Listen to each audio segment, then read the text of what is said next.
ងកងស្ថិតក្នុងចិត្តខ្ញុំជាឋានសួគ៌សុខជារំសានសានសុខុមដែលខ្ញុំស្នេហាទេសភាពទាំងឡាយផ្សព្វផ្សាយគុណធាគឺជាគ្រឿងអលង្ការមករចនាសម្រស់កងកងស្រមៃដូចស្ថិតនាឋានកែណោនារីភូមិឋានបវរតុបតែងលម្អដូចកងោកពេលពួងទុំលើស្បាទូកសែនសំត្រឹងត្រង់សងវែងរលើបរលួងភាំងពោផងដូចកែនរីជាប់ចិត្តកយគុណអរុនរៀងរាំងទូកមីដេដាស់កំរប្រទេសទេសភាពប្រពៃជាប់ចិត្តគយគុណសាយ័នសម័យរលករ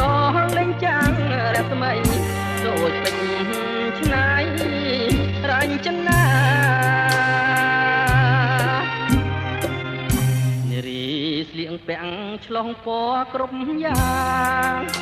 អង្គុយក្រហមដើមកោងកាងសម្បត្តិសំអាងអួតទឹកដល់ថ្លាខ្លះស្លៀងពាក់ខ្លីអាវស្ដើងសង្ហាពីអផាត់មកប៉ះកាយាគប់នេត្រាបុប្ផាកងកង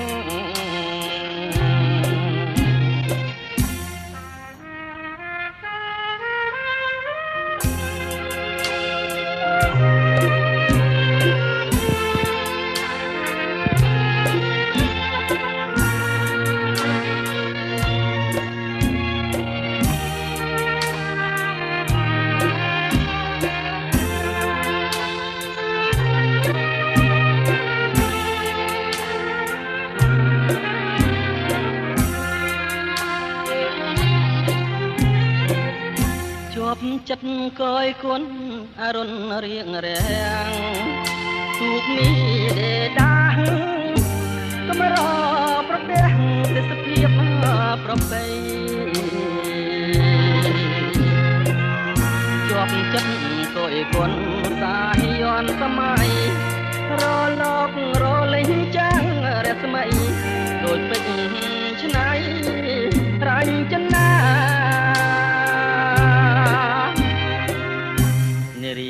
ស្លៀកពាក់ឆ្លុះពណ៌ក្រុមយ៉ាងអង្គុយក្រហមដើមកោងកាង